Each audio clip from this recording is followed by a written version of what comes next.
Heitor só queria que seu turno acabasse. Verônica, a herdeira bilionária, queria um show. A aposta dela foi uma declaração de humilhação.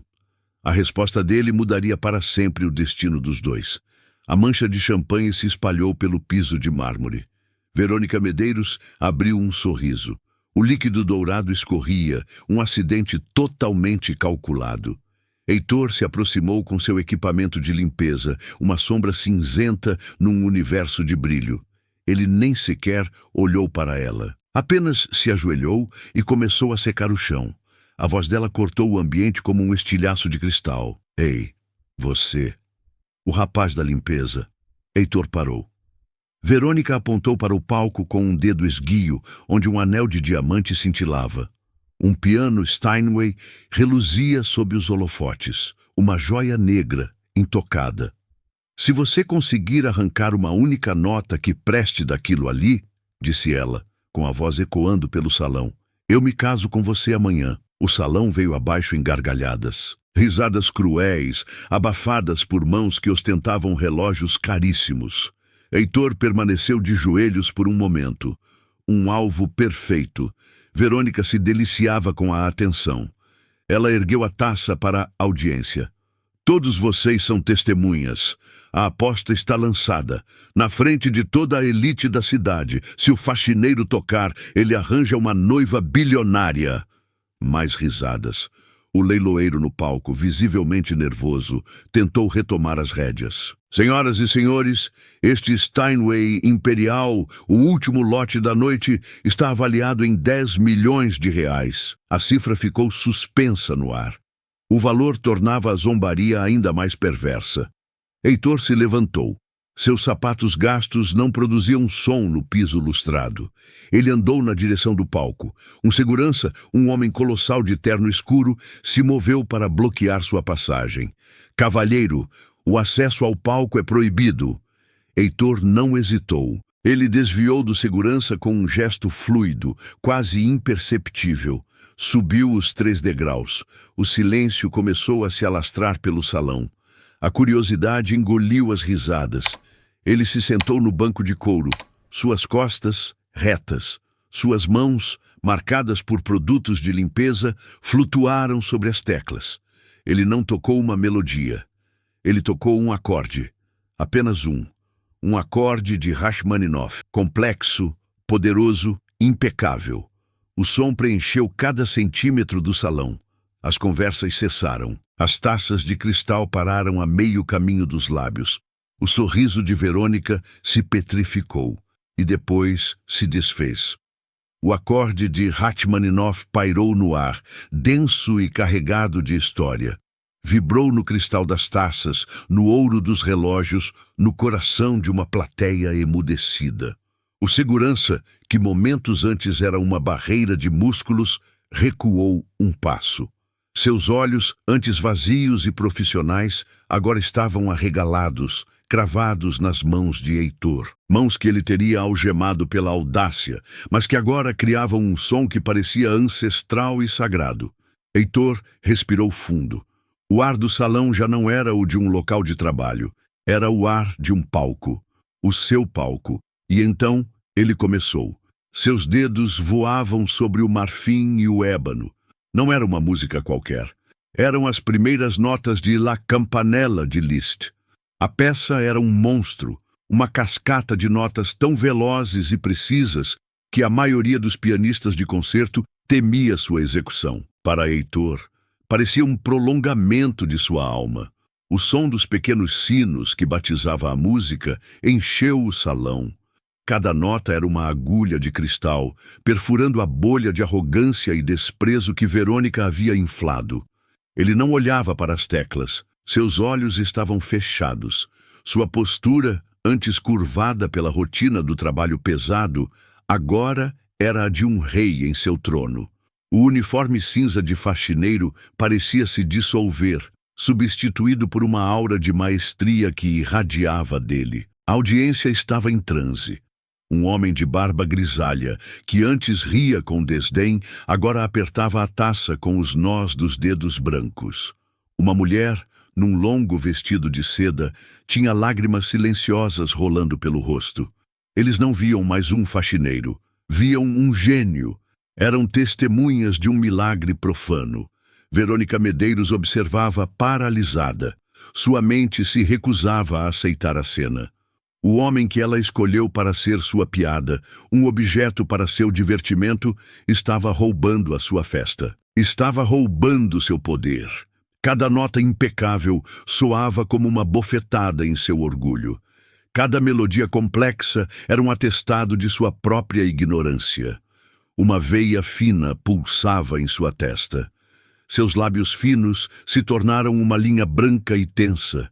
Ela buscou com os olhos um cúmplice, alguém que ainda estivesse rindo. Mas só encontrou rostos hipnotizados, todos voltados para o palco. Ela estava sozinha em sua ilha de humilhação. Heitor conduziu a música até um clímax avassalador. As notas voavam, uma tempestade sonora que parecia impossível de ser criada por apenas duas mãos. Ele era a orquestra inteira. O piano não era um instrumento, era sua voz, gritando anos de silêncio, de sonhos engavetados, de um talento aprisionado numa jaula de necessidade. Então, tão abruptamente quanto começou, ele parou. A última nota ecoou, suspensa no silêncio absoluto. Ninguém aplaudiu.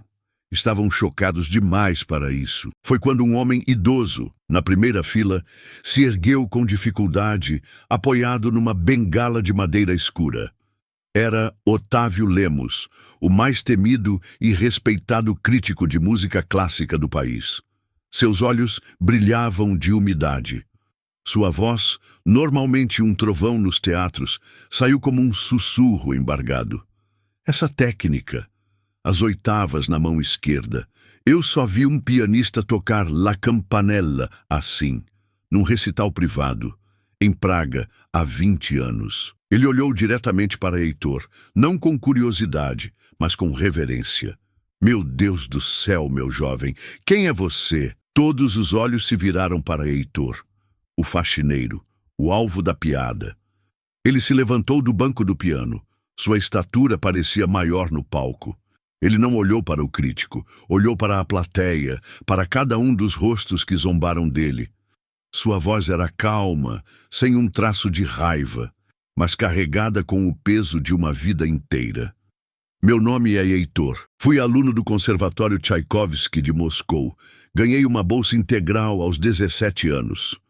Um murmúrio se espalhou pelo salão. Moscou, a meca dos pianistas. Verônica tentou reagir. Que ridículo! É mentira! Ele deve ter aprendido a tocar no YouTube. Tirem ele daí! Segurança! Ela gritou. Mas sua voz soou estridente, desesperada. Ninguém lhe deu atenção. A realidade que Heitor criara com sua música era mais poderosa que a fortuna dela. Otávio Lemos, o crítico, deu um passo à frente. Ninguém aprende isso no YouTube, minha senhora.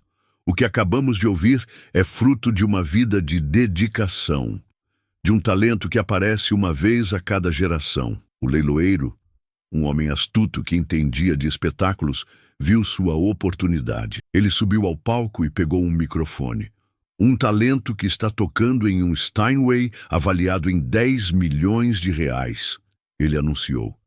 A frase, antes usada para zombar, agora servia para validar. O valor do piano agora era um pedestal para a grandeza de Heitor. Foi a consagração final. Verônica sentiu o olhar de seu noivo, Marcelo, que estava sentado ao seu lado. Não havia apoio em seus olhos. Apenas gelo. Ele se inclinou, sua voz um sibilo venenoso que apenas ela pôde ouvir. Você me envergonhou. Transformou uma noite de negócios num circo, e você nem é a atração principal. Aquelas palavras a feriram mais do que o silêncio da plateia. Ela olhou ao redor. Os mesmos rostos que a bajulavam na entrada agora a fitavam com uma mistura de pena e desprezo. Ela havia perdido o controle. Havia perdido o respeito. O leiloeiro, então, fez sua jogada de mestre. Ignorando Verônica por completo, ele se virou para Heitor com um sorriso largo e um gesto de profundo respeito. Ele estendeu a mão em direção ao piano. Senhor Heitor, em nome da arte e com a permissão de todos os nossos convidados, o palco é seu. Por favor, nos concederia a honra de continuar? Não era uma pergunta. Era uma coroação. O poder no salão havia trocado de mãos. E todos sabiam disso. O convite do leiloeiro pairou no ar. Uma ponte dourada para um novo destino. Para Heitor, era a oferta de uma vida. Para Verônica Medeiros, era o último prego em seu caixão de orgulho. Ela se levantou da mesa com um movimento brusco. A cadeira de veludo rangeu em protesto. Seu noivo Marcelo não se moveu. Ele nem mesmo olhou para ela. Apenas girou a taça de vinho, observando o líquido tinto, como se ela já não existisse. A indiferença dele foi a gota d'água. Verônica não saiu do salão como uma dama derrotada. Ela marchou. Seus saltos agulha batiam no mármore como marteladas. Seus olhos, antes divertidos e cruéis, agora eram fendas de fúria. Ela ignorou os olhares da plateia, os sussurros que a perseguiam como uma nuvem de vespas. Ela tinha um único alvo, um único instrumento de poder que ainda podia manejar.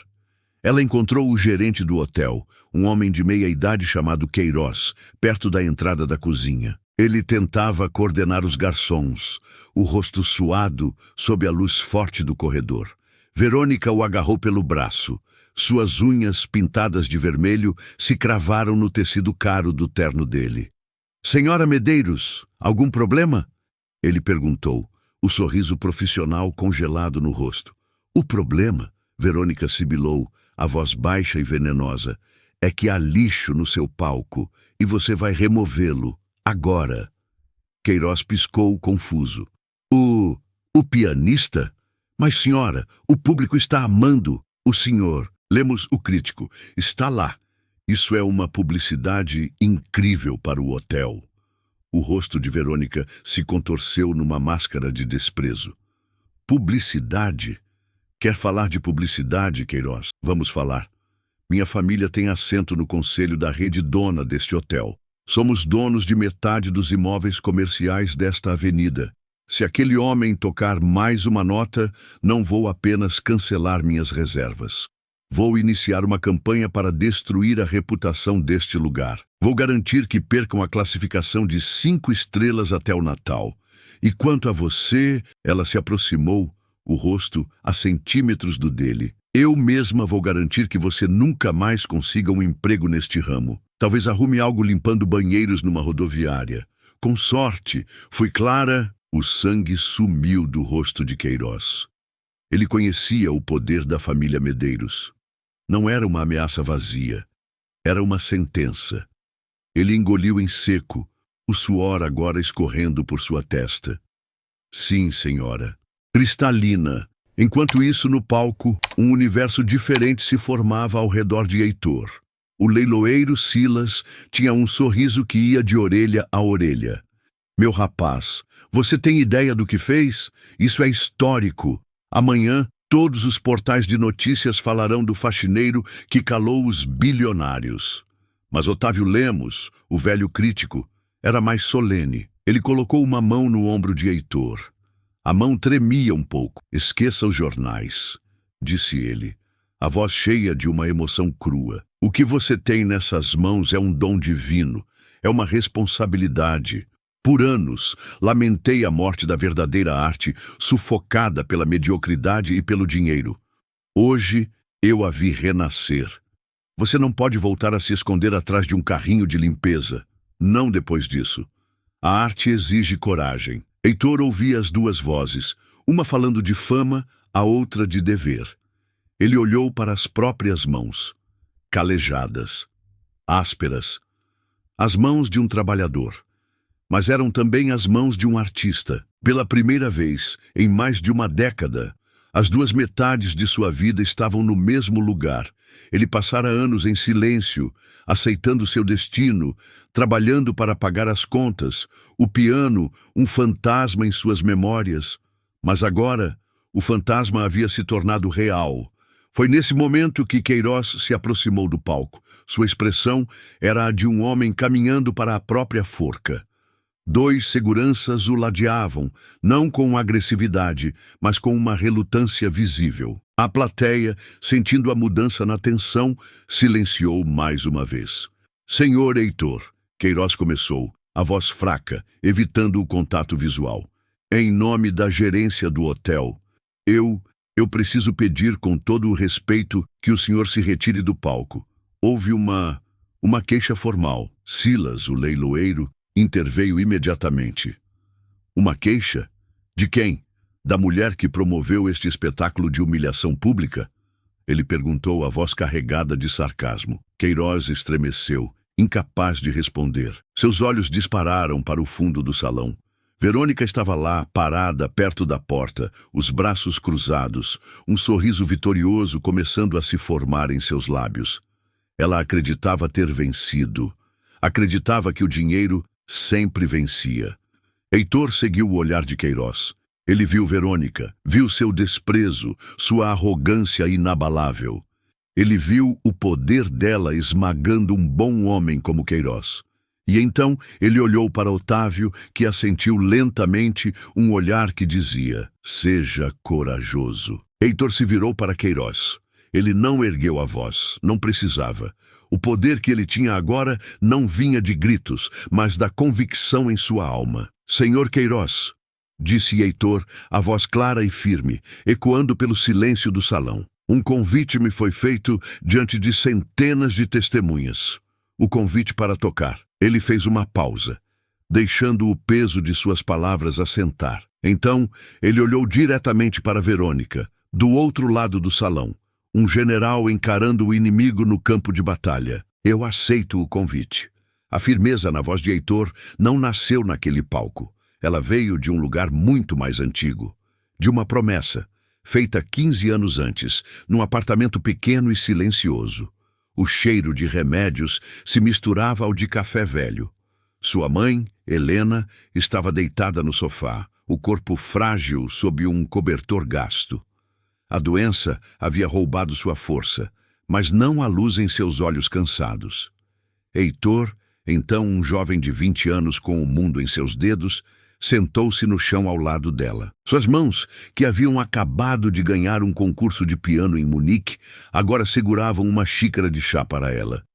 Meu filho, ela disse, a voz um sopro. Com esforço, ela tirou de debaixo do travesseiro um maço de partituras. O papel estava amarelado, as bordas gastas. Seu pai passou a última noite de vida escrevendo isso. Ele chamava de Elegia para Helena. Era para você, para a sua estreia no Carnegie Hall. Ela fez uma pausa, uma tosse seca, sacudindo seu corpo. Heitor segurou sua mão. Estava fria. Mas os sonhos, meu querido, às vezes precisam esperar. Ela continuou, uma lágrima solitária escorrendo por sua têmpora. Os tratamentos são caros, as contas não param. Você é um homem bom e forte, Heitor. Um filho bom. Você precisa de um emprego estável, um que pague de verdade. Não estou pedindo para você desistir. Estou te implorando para que sobreviva. Ela colocou as partituras nas mãos dele. As notas complexas pareciam borrar diante de seus olhos. Eu sei que é injusto, ela sussurrou. É a coisa mais injusta do mundo. Mas me prometa uma coisa, nunca deixe essa música morrer dentro de você. Guarde-a, mesmo que ninguém mais a ouça. Um dia, em outro tempo, em outro lugar, você vai tocá-la para o mundo. Heitor olhou para a música de seu pai, a obra-prima que nunca fora ouvida. E olhou para sua mãe, a obra-prima que ele não podia perder. Ele dobrou a partitura com um cuidado reverente e a guardou no bolso do peito. Parecia que ele estava dobrando a própria alma. Eu prometo, mãe, ele disse, a voz embargada. Um dia. Aquelas 4 palavras, eu aceito o convite, sugaram todo o ar do salão. Por um instante, houve um silêncio tão profundo que se podia ouvir o zumbido elétrico das luzes do palco. O sorriso vitorioso de Verônica se desfez, substituído por uma máscara de fúria pura e incrédula. O gerente Queiroz, pálido como um fantasma, parecia ter encolhido dentro de seu próprio terno. Estava paralisado, um homem preso entre um furacão e um maremoto. No palco, Silas, o leiloeiro, soltou uma gargalhada baixa e satisfeita. Otávio Lemos, o crítico, postou-se ao lado de Heitor, um velho soldado protegendo seu rei. A batalha estava declarada. Heitor, então, fez algo extraordinário. Ele se virou de costas para a confusão. Deu as costas para Queiroz, para os seguranças e para a fúria impotente de Verônica no fundo do salão. Sua guerra não seria travada com palavras. Ele caminhou de volta para o piano. Cada passo era deliberado, pesado. O som de seus sapatos de trabalho no palco polido era a única percussão numa sala suspensa no tempo. Centenas de celulares se ergueram, pequenas luzes na escuridão, todos focados nele. O homem que fora invisível por toda a noite era agora o único centro do universo deles. Ele não se sentou imediatamente. Primeiro, ele tocou o piano. Não as teclas, mas a madeira. Ele passou a mão pela curva elegante do Steinway. Um gesto de respeito, de reconhecimento. Era como encontrar um velho amigo em terra estrangeira. Sentia a vibração da madeira, a promessa da música que vivia ali dentro. Ele flexionou os dedos, 1, 2 vezes. Não era um aquecimento, era um despertar. Ele estava acordando os músculos, as memórias, o artista que ele havia enterrado vivo por 15 anos. Naquele momento, sob o peso de centenas de olhares, Heitor não estava se preparando para tocar. Ele estava se preparando para renascer. Verônica assistia a tudo, o peito subindo e descendo em fúria. A humilhação estava completa. Ela se virou para seu noivo, Marcelo. O rosto dele, antes uma máscara de indiferença, agora era de um gelo cortante. «Marcelo!» ela ordenou, a voz um sibilo. «Acabe com isso!» Marcelo Tavares não respondeu a ela. Ele se levantou. Com calma, ajeitou o nó de sua gravata de seda. Abotoou o paletó. Ele não era como Verônica. Sua raiva não era quente e caótica. Era fria, precisa e muito mais perigosa. Ele caminhou em direção ao palco, seus sapatos italianos de couro fazendo um som nítido e caro no mármore. Ele parou no pé da escada, um tubarão sentindo o cheiro de sangue na água. Ele não olhou para Heitor. Primeiro, se dirigiu à plateia. Sua voz era calma, ressonante. A voz de um homem acostumado a comandar salas de reuniões e tribunais. Para aqueles que não me conhecem, meu nome é Marcelo Tavares, sócio majoritário da Tavares em Associados. O nome pairou no ar. Tavares em Associados. O mais implacável escritório de advocacia corporativa do país. Um calafrio percorreu a sala. A diversão havia acabado. Aquilo era sério. Só então ele se virou para o homem no palco. Seu tom não era de raiva. Era de uma condescendência cirúrgica. «Senhor Heitor», ele começou, como um professor se dirigindo a uma criança teimosa. «Eu aprecio um bom drama, mas o que o senhor está fazendo deixou de ser entretenimento. Agora é um ato ilegal. O senhor está, neste momento, cometendo invasão de propriedade em um evento privado e fazendo uso indevido de um patrimônio que não lhe pertence». Ele fez uma pausa, deixando a gravidade legal de suas palavras penetrar. Se o senhor tocar uma única nota a mais neste instrumento, quero que entenda claramente as consequências. Amanhã, às 9 da manhã, o senhor será oficialmente intimado como réu em 3 processos distintos. O primeiro, movido pela administração deste hotel, por invasão e perturbação da ordem. O segundo, por minha noiva, a senhora Verônica Medeiros, por calúnia, difamação e constrangimento público. E o terceiro, o mais devastador, movido em nome dos proprietários deste piano por uso indevido e exposição a risco de um ativo de 10 milhões de reais. O ar ficou rarefeito. Silas e Otávio se entreolharam, a confiança em seus rostos começando a vacilar. Marcelo continuou, seu tom se tornando mais duro. Nós não vamos pedir uma indenização simbólica, senhor Heitor. Vamos processá-lo pelo valor integral do piano, mais perdas e danos, mais danos morais. Uma quantia que o senhor não conseguiria pagar nem em 1000 vidas. Vamos pedir a penhora de todos os seus bens, presentes e futuros. O salário que o senhor recebe limpando o chão, qualquer conta bancária em seu nome, a casa onde mora. Tudo. O senhor não terá dinheiro para pagar um advogado decente. Passará a próxima década entrando e saindo de tribunais, afundando em dívidas e desespero. A arte é uma coisa bela, senhor Heitor, mas a lei é um rolo compressor, e sou eu quem o dirige. Ele deu um passo à frente, o golpe final. No fim, sua história não será a do músico talentoso, será a do faxineiro tolo que ousou desafiar as pessoas erradas e perdeu tudo. A escolha é sua.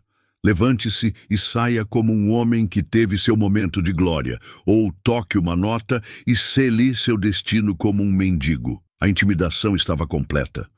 Pública, selvagem e, o mais terrível, totalmente dentro da lei. Heitor estava encurralado. De um lado, a promessa à sua mãe e a redescoberta de sua alma. Do outro, a aniquilação total. O salão prendeu a respiração, esperando para ver qual caminho ele escolheria. A ameaça de Marcelo Tavares pairou no ar, fria e pesada como uma lápide. Cada palavra foi um tijolo na construção de uma cela ao redor de Heitor. Invasão, difamação, ruína financeira. O fim. O advogado sorriu, um sorriso fino e satisfeito. A máquina da lei era invencível. Ele tinha vencido. Otávio Lemos, o crítico, deu um passo à frente, o rosto pálido de indignação. Isso é uma monstruosidade. Chantagear um artista em público, ele protestou, mas sua voz foi engolida pelo silêncio aterrorizado do salão. Silas, o leiloeiro, olhou para Heitor com pena. Era o fim da linha. Heitor não olhou para nenhum deles. Olhou para baixo, para as 88 teclas do piano, um teclado.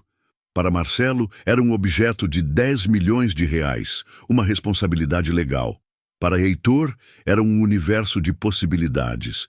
Ele não viu as teclas, viu o rosto cansado de sua mãe. Ouviu a promessa que fez num apartamento pequeno e silencioso. Um dia, você vai tocá-la para o mundo. O mundo estava ali, esperando. Lentamente, com a calma de um homem que não tinha mais nada a perder, Heitor ergueu as mãos. Marcelo deu um passo para trás, o sorriso vacilando, substituído por uma incredulidade furiosa. Não se atreva, ele sibilou. Heitor não se atreveu. Ele obedeceu. Obedeceu à promessa. Obedeceu à música. Seus dedos tocaram o piano. A primeira nota soou. Não era um acorde de desafio. Era uma única nota suave e melancólica. O começo da elegia para Helena. A melodia que se seguiu era de uma tristeza infinita. Era como uma canção de ninar para uma mãe acamada, o som de um sonho sendo guardado numa gaveta. Era a história de um jovem que trocou o Carnegie Hall por corredores de hospitais, que trocou aplausos por turnos duplos de trabalho. Verônica cruzou os braços, um sorriso de escárnio voltando ao seu rosto. Patético, ela murmurou para Marcelo. Ele está tocando a própria marcha fúnebre. Marcelo assentiu, a compostura voltando. Era apenas uma musiquinha triste, inofensiva. A lei ainda era mais forte. Mas então, a música começou a mudar. A mão esquerda de Heitor, que até então tocava um acompanhamento suave, desceu para os graves do piano. Um trovão baixo e ressonante preencheu a sala. Era o som da luta. A melodia na mão direita, antes triste, tornou-se urgente, uma corrida desesperada contra o tempo. Era a música das noites mal dormidas, das mãos calejadas, dos anos de silêncio e sacrifício. A peça deixou de ser um lamento e se converteu numa batalha, uma tempestade de arpejos e oitavas que subiam e desciam pelo teclado, contando a história de uma alma que se recusava a ser esmagada. O sorriso de Marcelo desapareceu. Ele era um homem de lógica e estrutura. E aquela música tinha uma lógica inegável. Tinha uma estrutura narrativa mais poderosa que qualquer argumento que ele pudesse apresentar num tribunal. Ele sentiu algo que não sentia há muito tempo. Estava perdendo o controle da narrativa. Verônica também sentiu. A música estava contando uma história, e pela primeira vez ela estava sendo forçada a ouvir a história de alguém que não fosse ela mesma. A melodia furiosa do piano parecia expor a feiura de sua própria alma entediada e cruel. Ela se sentiu nua, vulnerável. O barulho em sua cabeça, que ela sempre aplacava com compras e festas, foi silenciado pela verdade avassaladora daquela música. Otávio Lemos fechou os olhos. As lágrimas escorriam livremente por seu rosto. Ele não estava ouvindo uma peça, estava ouvindo uma vida. Ele ouviu a genialidade do pai de Heitor, a beleza da mãe, a dor do filho. Era uma biografia em forma de som, uma prova irrefutável da humanidade que Verônica e Marcelo tentaram negar. E então, o clímax. No auge da tempestade musical, quando parecia que o piano se despedaçaria sob a força da emoção de Heitor, a música mudou mais uma vez. A fúria se dissipou, a luta cessou, e das profundezas do caos, um novo tema emergiu, uma melodia em tom maior, poderosa, triunfante. Não era a aceitação da dor, era a superação dela, era o som da promessa sendo cumprida. Era a voz de sua mãe dizendo, seja corajoso. Era a força de seu pai em suas mãos. Era a ressurreição de sua alma. Heitor não estava mais tocando um réquiem para sua mãe. Ele estava tocando um hino para a sua própria vida. Seu corpo, antes tenso, agora se movia em perfeita harmonia com o instrumento. O suor escorria por sua testa, batizando as teclas. Seu uniforme de faxineiro não existia mais. Ele era um rei, e aquele piano era seu trono. A música terminou. Não com um estrondo, mas com um único acorde final. Um acorde que não era nem triste, nem feliz. Era um acorde de paz, de resolução. Ele soou pelo salão vibrando, sustentando-se no ar por 1, 2, 3, 4 segundos. E então ele se foi. O silêncio que se seguiu foi absoluto. Ninguém se mexeu, ninguém respirou. As centenas de pessoas no salão, da elite mais rica ao garçom no fundo, estavam unidas por um único sentimento. Tinham acabado de testemunhar a verdade. A prova havia sido apresentada, irrefutável, inesquecível. O silêncio no salão era uma coisa viva, pesava sobre os ombros, prendia a respiração nos pulmões. Não era um silêncio vazio, mas um vácuo preenchido pela alma da música que acabara de morrer. Heitor permaneceu no piano de olhos fechados, como se estivesse em uma catedral particular. A plateia estava congelada, cada pessoa presa em sua própria reflexão, em sua própria vergonha por ter rido daquele homem. Marcelo Tavares foi o primeiro a se recuperar. A confusão em seu rosto deu lugar a uma máscara de irritação. A performance fora comovente, sim, mas a lei não se importava com emoções. A ameaça dele ainda era válida. A máquina ainda estava pronta para moer. Ele abriu a boca para falar, para reafirmar seu poder, para quebrar o encanto, mas ele não teve a chance. Um som arrastado de uma cadeira no mármore cortou o silêncio. Na primeira mesa, um homem de talvez 75 anos, de cabelos prateados e uma dignidade que o dinheiro não compra, levantou-se lentamente. Era Roberto Sampaio, um lendário industrial, cuja fortuna só era superada por sua filantropia nas artes. Quando Sampaio falava, os mercados ouviam.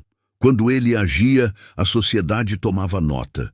Sua presença ali não era para socializar, era para apoiar a causa do leilão. Ele não olhou para o palco, ele olhou para o leiloeiro Silas, que parecia uma estátua. A voz de Sampaio não era alta, mas atravessou o salão com a clareza de uma lâmina. Silas, ele disse, o leilão para o piano ainda está aberto, imagino. Silas piscou, voltando à vida. Sim, senhor Sampaio. Tecnicamente, sim. Ah, excelente, disse Sampaio. Eu ofereço 20 milhões de reais. Um suspiro coletivo percorreu o salão. O dobro do valor avaliado. Não era um lance, era uma declaração. Era o poder real se manifestando, não com ameaças, mas com ação. Silas bateu o martelo quase por reflexo. Vendido para o senhor Roberto Sampaio. Mas Sampaio não havia terminado. Ele então se virou, e seu olhar frio e penetrante pousou em Marcelo Tavares. Doutor Tavares, disse Sampaio, seu tom cortês escondendo um desprezo absoluto. Seu domínio da lei é, de fato, impressionante, mas seu entendimento sobre valor é deplorável. O senhor ameaça um homem para proteger o ativo de sua noiva. Pois bem, o ativo agora é meu. Ele fez uma pausa, deixando a implicação assentar. Marcelo ficou pálido. Ele não podia processar em nome de um bem que não pertencia mais a ninguém que ele conhecesse. Sua principal arma havia sido desarmada com uma única frase. Sampaio então se virou para Heitor, e seu rosto se suavizou. Senhor Heitor, meu nome é Roberto Sampaio. Sou o presidente do Conselho da Orquestra Filarmônica de São Paulo. Temos uma cadeira de pianista solista vaga há 5 anos. Procurávamos por um músico com técnica, mas acima de tudo com uma história para contar. Creio que acabamos de encontrá-lo. O queixo de Marcelo caiu. Verônica olhava de Sampaio para Heitor. Seu rosto uma mistura grotesca de pânico e incompreensão. Sampaio continuou. Sua voz agora se projetando para que todos ouvissem. Eu lhe ofereço a posição, com um contrato inicial de 5 milhões de reais. E para que fique absolutamente claro, doutor Tavares. Ele olhou para Marcelo novamente, os olhos como lascas de gelo. O senhor Heitor terá à sua disposição toda a equipe jurídica da Fundação Sampaio para defendê-lo de qualquer processo frívolo e vexatório que o senhor ou sua cliente pensem em mover. Nossa equipe jurídica é maior que a sua e pode ter certeza, nosso fôlego financeiro também. Teste-nos, se quiser. Cheque mate. O rolo compressor de Marcelo havia encontrado uma máquina maior, mais poderosa e, acima de tudo, do lado certo da justiça. Marcelo Tavares ficou ali, exposto e impotente. Ele, que construiu sua vida sobre a lógica fria do poder e do risco, fez um cálculo rápido. Verônica não era mais um troféu, não era mais um ativo, ela era um passivo. Um passivo tóxico que o havia humilhado na frente de um dos homens mais poderosos do país. Ele se virou para ela. Não havia amor, nem consolo, nem parceria, apenas uma avaliação de danos. Em uma voz baixa, mas clara o suficiente para que toda a mesa deles ouvisse, ele proferiu a sentença. Você se tornou um constrangimento, Verônica, um poço de tédio e crueldade. Acabou. Nós acabamos. Ele se virou e se afastou sem olhar para trás, deixando-a no meio dos destroços sociais que ela mesma havia criado. Verônica ficou sozinha. O abandono público foi brutal. Ela olhou ao redor, buscando um aliado, um olhar de simpatia. Não encontrou nada. As pessoas que riram de sua piada agora a olhavam com desprezo. Alguns viraram as costas deliberadamente. Outros pegaram suas bolsas e se afastaram de sua mesa. Ela se tornou radioativa. Sua fortuna, seu nome, seu poder, tudo evaporou naquele instante. Ela era, pela primeira vez na vida, uma ninguém. Uma lágrima de raiva e humilhação escorreu por seu rosto. Ela abriu a boca, talvez para gritar, talvez para suplicar, mas nenhum som saiu. Ela se virou e correu para fora do salão, uma fuga desajeitada e patética. No momento em que a porta se fechou atrás dela, um único som quebrou o feitiço. O som de 2 mãos batendo. Era Otávio Lemos, o crítico, de pé, aplaudindo com lágrimas nos olhos. Então, outra pessoa se juntou, e outra. Em segundos, o salão inteiro estava de pé, e rompendo em uma ovação trovejante, uma onda de som catártica que lavou a sujeira da humilhação e da injustiça. O aplauso não era apenas pela música, era pela coragem, pela justiça, pela alma humana que se recusou a ser esmagada. No centro de tudo, Heitor, sentado ao piano, finalmente abriu os olhos. E ele viu. Pela primeira vez, ele realmente viu. A onda de som o atingiu como uma força física. Por 15 anos, os únicos sons que Heitor associava ao seu trabalho eram o rangido das rodas de seu carrinho, o zumbido das enceradeiras e, ocasionalmente, o desprezo velado na voz de um hóspede impaciente. Aplausos eram uma língua estrangeira que ele havia esquecido. Ele abriu os olhos e viu o salão de festas de pé. Rostos que antes o olhavam com escárnio agora estavam banhados em admiração. Alguns choravam abertamente, sem vergonha. Ele olhou para suas próprias mãos, ainda pousadas sobre as teclas do Steinway. Mãos de faxineiro, mãos de pianista. Pela primeira vez, elas não pareciam pertencer a dois homens diferentes. Eram apenas as suas mãos. O primeiro a chegar ao palco não foi o homem mais rico, mas o mais sábio. Otávio Lemos, o crítico, caminhou até Heitor, os olhos vermelhos. Ele não disse que a técnica era impecável ou que a interpretação era magistral. Ele colocou uma mão trêmula no ombro de Heitor e disse a única coisa que importava. Obrigado, meu filho, você me fez lembrar por que a música existe. Em seguida, veio o poder. Roberto Sampaio subiu os degraus do palco com a firmeza de seus 80 anos. Ele parou na frente de Heitor. O industrial, um gigante em seu mundo, e o faxineiro, um gigante recém-descoberto no seu. Sampaio estendeu a mão. Heitor, quase por instinto, levantou-se para apertá-la. Seja bem-vindo à Orquestra Filarmônica de São Paulo, maestro Heitor, disse Sampaio. A palavra ecoou na mente de Heitor. Maestro, um título que pertencia a um fantasma, a um jovem num conservatório em Moscou. Ouvi-la agora, dirigida a ele, em seu uniforme de trabalho cinza e desbotado, era a mais doce das validações. O aperto de mão era firme, real, era a fundação de uma nova vida. A honra é minha, senhor Sampaio, respondeu Heitor, sua voz ainda um pouco rouca pela emoção. Enquanto Sampaio e Heitor conversavam, um terceiro homem se aproximou, hesitante. Era Queiroz, o gerente do hotel, o rosto contorcido em uma expressão de profunda vergonha. Ele esperou pacientemente até que Sampaio se afastasse um pouco. Senhor Heitor, ele começou, a voz baixa, eu não tenho palavras para me desculpar. A pressão, as ameaças, eu fui fraco. Eu deveria tê-lo defendido. Por favor, me perdoe. Heitor olhou para o homem. Ele não viu um inimigo. Viu um homem comum, assustado, preso numa situação impossível. Em seu momento de triunfo, Heitor não encontrou espaço para o rancor. O senhor estava apenas tentando proteger o seu trabalho, senhor Queiroz. Não há o que perdoar.